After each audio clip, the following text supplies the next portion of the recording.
রান্না করছি ছোট মাছ, বেগুন দিয়ে আলু দিয়ে করব গামাখা গামাখা করে।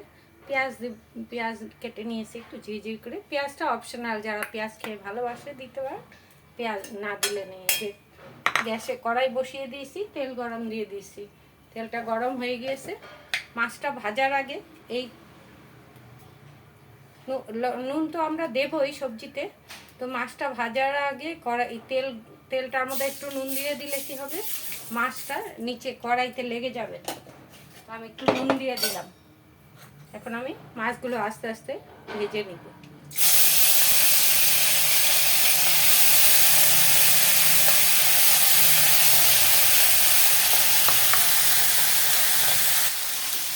ছোটো মাছ ভাজার একটা টেকনিক দেখিয়ে দিচ্ছি আমি, যারা পারবেন করবেন। এই যে এক সাইড হয়ে গিয়েছে, যেহেতু ছোটো মাছ বেশি নাড়ানাড়ি করলে ভেঙে যাওয়ার চান্স থাকে, এই যে আমি কড়াইটা ধরবো, ধরে এমন একটু নাড়া দিয়ে উল্টিয়ে দেবো।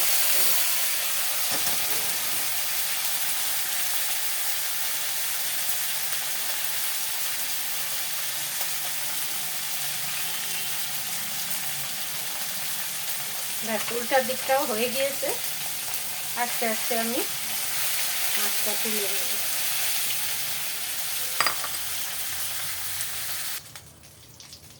মাছটা তুলে নিয়েছি, ওই তেলেই আমি দিয়ে দেবো অল্প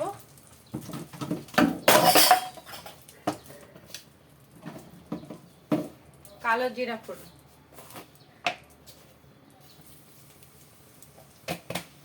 কালো জিরা ফোড়ন দিয়ে এই আলুটা কেটে ধুয়ে রেখেছি, আলুটা দিয়ে দেব। যেহেতু মাছটা ভাজার সময় অল্প লবণ দিয়েছিলাম, তার জন্য আর অল্প একটু লবণ দেব।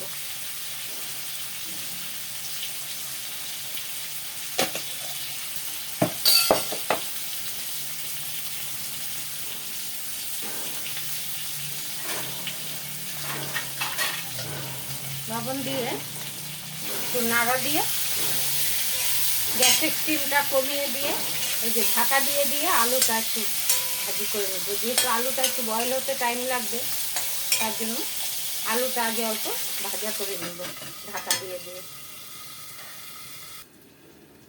আলু আমার ভাজা হয়ে গিয়েছে। এই যে যেহেতু আলুটা একটু হার্ড, তার জন্য হার্ড থাকে আলু, একটু টাইম লাগবে, তার জন্য স্টিম কমিয়ে কমিয়ে আলুটাকে আমি একটু করে নরম করে নিলাম।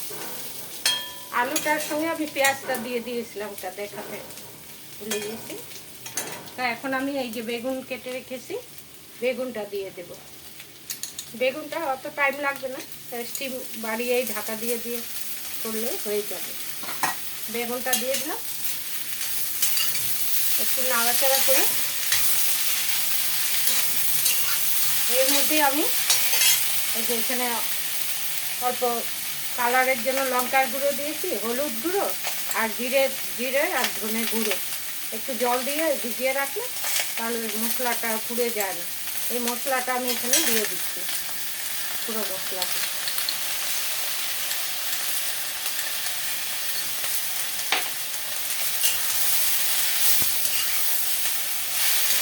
এটাও সেই মশলাটা দিয়ে গ্যাসের স্টিমটা একদম পুরো না বাড়িয়ে মিডিয়াম রাখলেই হবে। এখন যেহেতু বেগুনটা সফট থাকে, বেগুনটা বেশি টাইম লাগবে না। এই যে আমি সেই ঢাকা দিয়ে 10 মিনিট আমি এমন ঢাকা দিয়ে একটু নেড়ে চেড়ে করবো।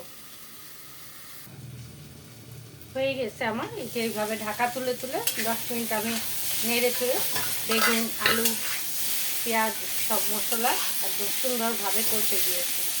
যেহেতু ছোটো মাছ, একটু গামাখা ঝোল থাকবে, এই মশলার বাটিটা ধুয়ে অল্প একটু স্টিম বাড়িয়ে দিব। এখন অল্প গ্রেভি দিয়ে দিব।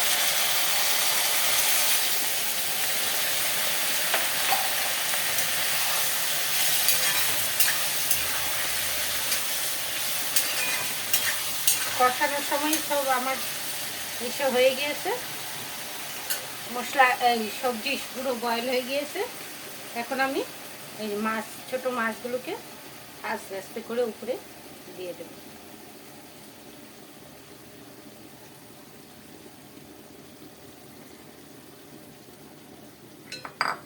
অল্প সময় থাকতে দিব।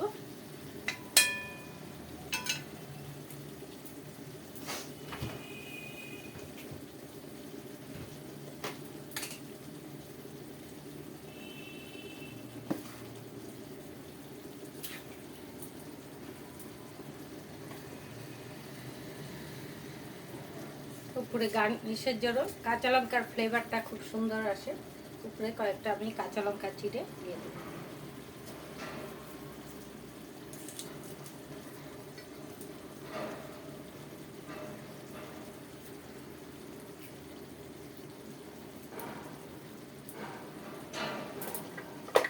হয়ে গেছে আমার মাছের জন্য, গ্যাস অফ করে দিলাম, নামিয়ে দেখাচ্ছি।